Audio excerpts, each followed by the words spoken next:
Hello, this is Stephen Kuhn, co-author of Unleash Your Humble Alpha. Catch me on this week's Jesse T Show.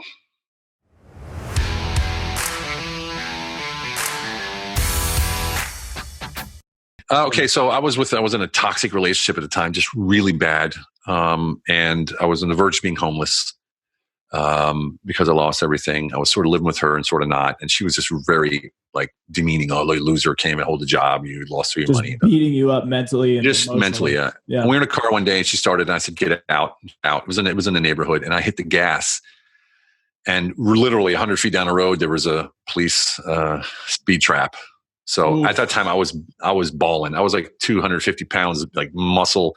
Got out of this car, snot coming out of my nose, crying and stuff. And these cops are like German cops, which are very social, by the way. They're not as hardcore as people think they are. They're like, "What's wrong? What's wrong? You were speeding. It's okay, but what's wrong?" And I was like, I can't stand this shit anymore. And then she comes walking up because it was only 100 meters away, right? Yeah. So there's three cops around me, a little female cop and two other cops, and there's cops over there and cops over there, and she's over there and I'm over here, and she's like, "Hey, arrest him! He's a psycho. He's a war criminal. He murdered people and stuff." I was like, "What where'd this come from?" And I just snapped and grabbed the gun of the little girl, the little police officer beside me. I don't know if she was a trainee or what she was, but I grabbed that and went to put it in my head, and she took my hand and pushed it back into the holster. And my girlfriend at the time was saying, do it, like wanting me to kill myself. And they tackled her and pulled her away because they saw my condition. Yeah. So hold on. So you grab the gun, just completely take it away. No problem. Then you go up to your head. Yeah, it's a snap. It was a snap. Like I looked at it for a couple seconds, like, okay, I can do that. And I just unsnapped it. So you were playing it through your mind hyper quick, even though it was a few seconds. You went through your mind a few times saying, "This is how I'm going to do it." It, go up. She puts her hand on your hand and moves the gun down. Super calm. Yeah. Super calm. So is that what diffused you? Because you're obviously much bigger, much stronger, in a almost probably an emotional rage or just passionate rage. And if someone could just diffuse you almost by touching your hand and pushing it down, how did that happen? Because it was so gentle and so not forceful. It was the opposite. Yeah, and she flipped around like that in front of me and said, "I know you. This is not you." Wow. I was like, "What? You know me?" Like that's incredible for her. She saved your life in a sense. Yeah. In so many ways. I know. Because like anyone else who, especially in America, like you get a bad rap. There's a lot of great police officers, and there's just like any other job. There's the good example of a bad example kind of thing. Someone might have with hostileness, if that's even a word, grabbed it like forcefulness and tried to wrestle you to the ground. It would have gotten really bad really quick. Yeah, it's amazing that she was placed in your life in that moment for that reason. Because didn't end there. Okay, so. Jesus, I never thought of it that way. It's fucking got me all emotional now. That's crazy. No, think about that for a second. Because if you had someone who met your anger with anger, or your hurt with hurt, or just physically abrasively tried to do something, it could have went way different.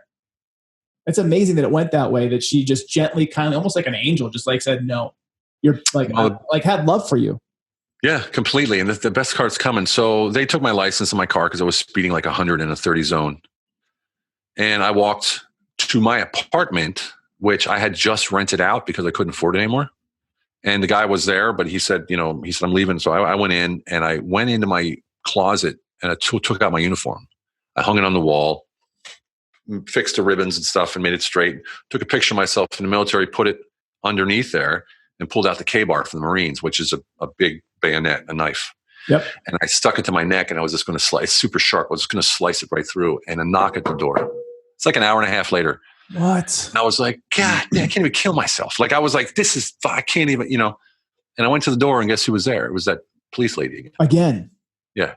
Your angel. I was like, what? And she took my hand again and pushed it down, took the knife out, put it in the counter, and led me into my own living room and sat down with me and said, "Look, I know you because I was one of your book readings. Right? I know who you are because I was sat through one of your book readings. You're an amazing person. You're going to change the world," she said. "You're going to have children. You're going to spread love around the world." And I was like, what the fuck? Who is this? Like, what is going on here? What? But it was, again, a sort of something that happens that just sort of perplexes. It freezes you almost in time.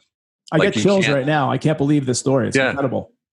And that was it. She got up and did the boosy, kiss on each cheek, and walked out the door. And I closed the door behind her. I'm like, that just happened. I opened the door, and of course she was gone, which doesn't mean it didn't happen or did happen. But to this day, I don't know. Did it really happen? Didn't it happen? Is it my mind that took over?